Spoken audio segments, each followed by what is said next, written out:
Hi, I'm going to talk about open access academic libraries and publishings and some of the problems and solutions that come with these things.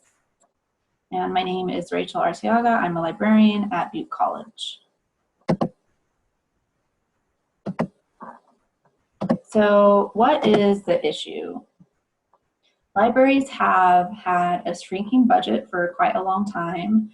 Journal prices have risen quite a lot, and there have also been really rapid changes in publication, which means that a lot of the library budget goes to database and journal subscriptions.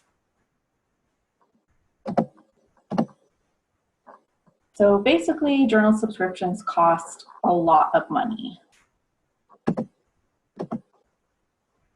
So what do librarians want to do?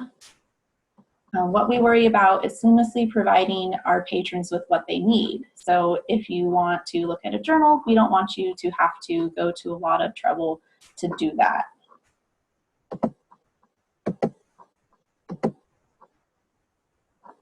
So part of the problem is that new technology should have made sharing information easier, but what has really happened is that with a new model, we have higher prices. And in a lot of ways, a worse ability to have our patrons access what they need.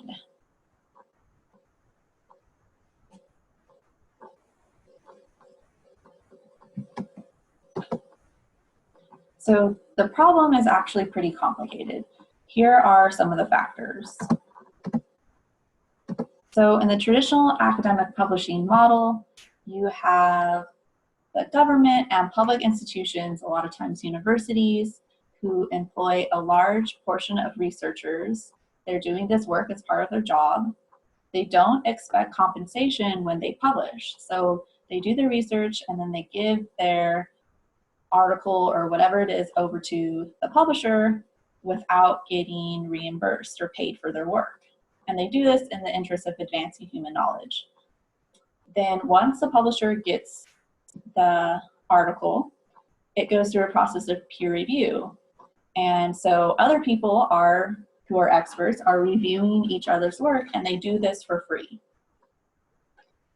And then once the article is published, the paper is published, those that contributed to the research, in other words, taxpayers and institutions, have to pay to actually access the research that are in these papers and the publications.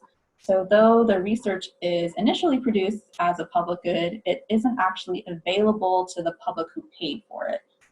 This is highly problematic.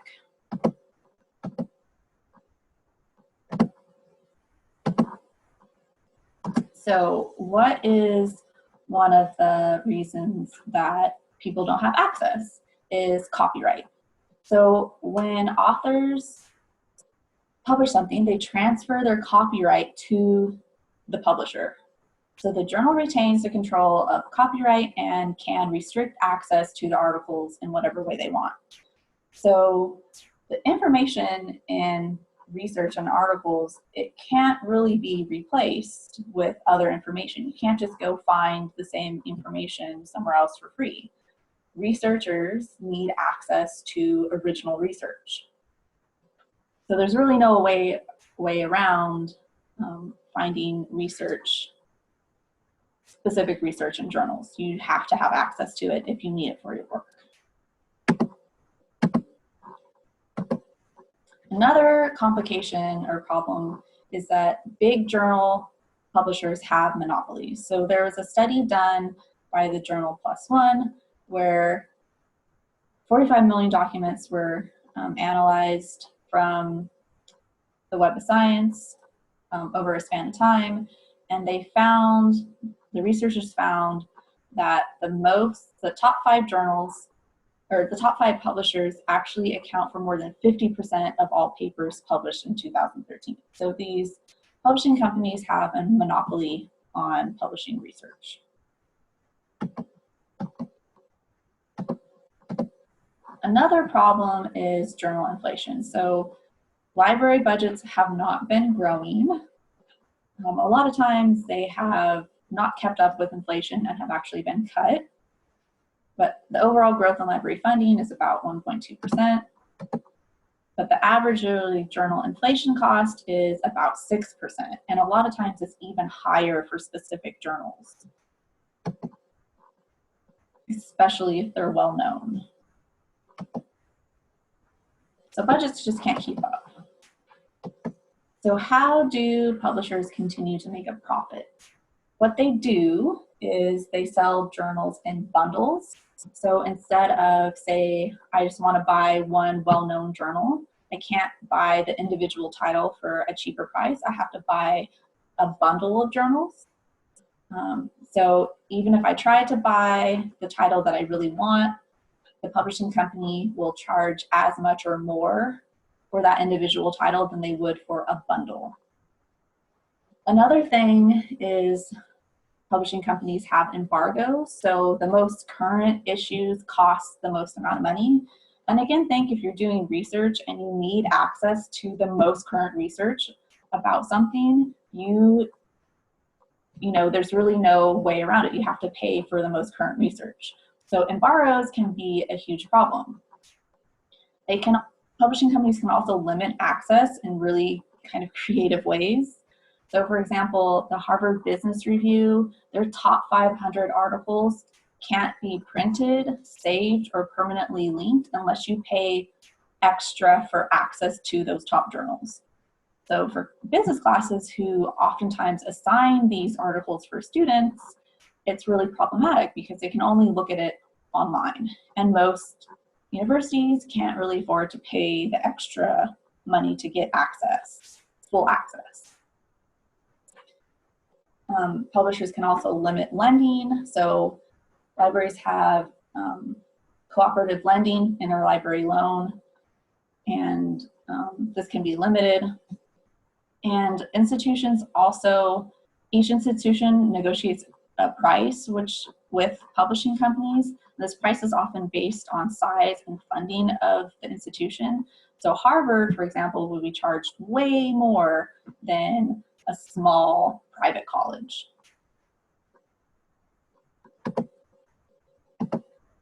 So what is the solution to this problem, or a possible solution? So one solution is open access, which is basically freely available research online, and also rights to use the articles fully. So you can not only access the information online immediately, but you can use the content in the articles without licensing restrictions. This is really what's needed in this day and age when we have technology that allows us to share stuff right away. And we want to do this to accelerate research and progress.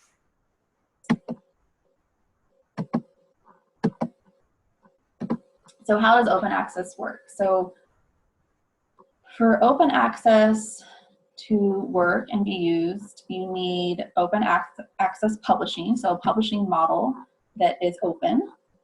You also need a place to store these open access articles and research, so digital repository, so people can actually go and find the research. And you need to effectively manage author rights, so authors need to retain their rights or somehow have open licensing instead of handing it over to a third party like a publisher.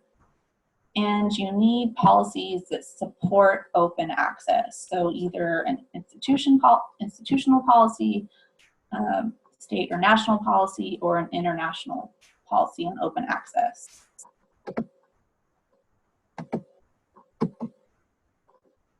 Okay, so what does open access publishing look like? It means that a journal or an article is published in an open access journal, that the articles are free, and there are no copyright barriers to the article. So you can see that articles published in open access journals with a Creative Commons license, which is the free license type, Creative Commons, have increased over the years. Let's see, from 2000 to 2012.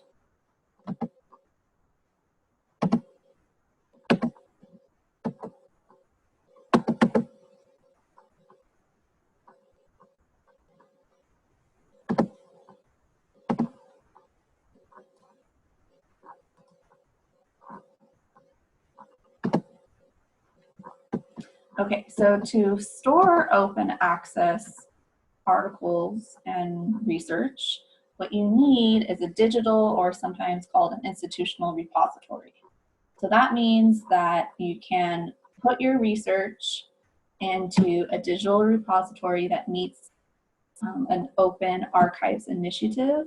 And that just means that if you have freely accessible and free licensed work, you want people to be able to find it and access it. So when you go and search on the web, you want people to be able to get to your work. And that's what the Open Archives Initiative does, is allow people to do that. So this will let your work be open access, even if you do choose to publish it in a journal later. The kind of published work is available to everyone. And there is more information in the directory of open access repositories, which I'll show you later. It's basically a list of repositories where you can see if you can put your work.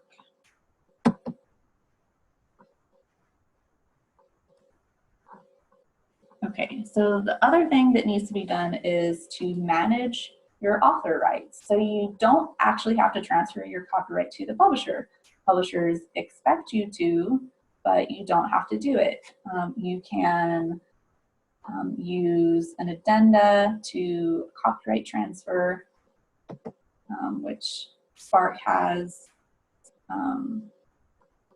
or you can, publish in an open access journal. So there are ways around to giving away your rights to a publisher.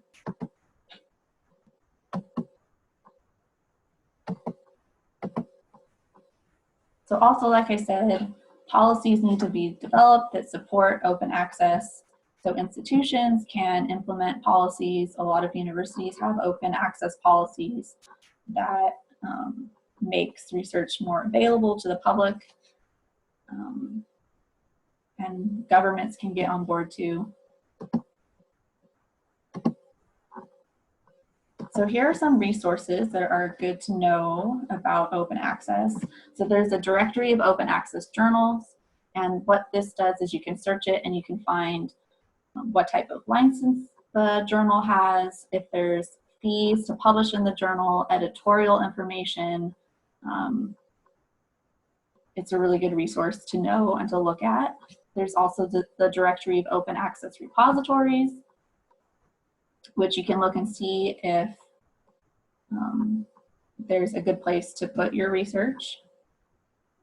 A lot of disciplines and associations have open access journals. So for example, academic librarians, we are big supporters of open access. So we made our journals open access. So anyone can look at them without paying. And there are also digital libraries. So for example, the Public Library of Science is a big one. PLOS has different journals that are pretty prestigious to publish in. There's also the Open Library of Humanities. So just a couple of examples. And also journals. So for example, PLOS One is a big one from the Public Library of Science. The Royal Society has an open journal, and there's some other discipline-specific ones. So open access is a really great idea, but it's not totally perfect. One of the issues is that a lot of times journals will charge a fee. So these are called article processing fees. They can be quite steep. So for PLOS journals, which are, like I said, really prestigious and well-known, it can charge, their costs, the last time I looked, were anywhere from about $1,500 to almost $3,000 to publish in one of their journals. But again, they're really well known and they're pretty prestigious. Something that you want to look out for is publishers who charge you for making your article open access, but they also still charge for a journal subscription. So they're basically making double payment this way. So way for them to make more money. What you can do is you can consider posting your preprint, which would be before it's published and formatted and all that stuff, in a repository for free so that your research is out there for people to use. It's just not published in a journal yet. Sometimes to avoid paying article processing fee, you can get a fee waiver or a grant. Sometimes institutions will pay for these fees. For more information about article processing fees, to see if journals charge them or not, you can look at the Directory of Open Access Journals or check out the Directory of Open Access Repositories.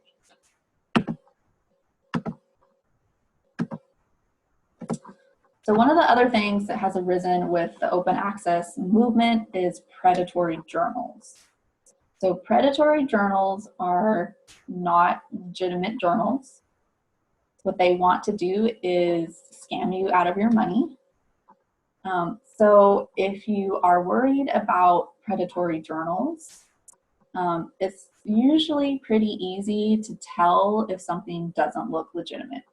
So they'll send you ads a lot of times through email. What you really want to look for is that the journal information should be transparent. Their editorial information should be up, what they charge should be up, and it should look like it's presented in a professional manner. So if you want to check about the reputation of a journal, you can look at the Directory of Open Access Journals. There are other resources to evaluate journals and reputations, like even just doing a Google search about a certain journal, you'll find information about whether it's reputable or not. And of course, another really good thing to do is to ask a librarian to help you. They'll be able to tell if the journal, or they might even know if the journal is predatory or not. So the last thing that we should really think about when we think about open access is information privilege. In other words, who has access to information and who doesn't, and who profits from access to knowledge and who doesn't. So people with money and the know-how will always be able to access scholarly information. They'll know how to do it and they'll be able to afford to do it. But a lot of people in the world don't have either one of those options. Either they don't have the money or they don't belong to an institution that can afford this information or has access to it. So really, by restricting access, we limit information to those who need it the most. And if we're trying to think about progress and research and getting information out there kind of for the betterment of mankind, then we need this information to be available to everyone.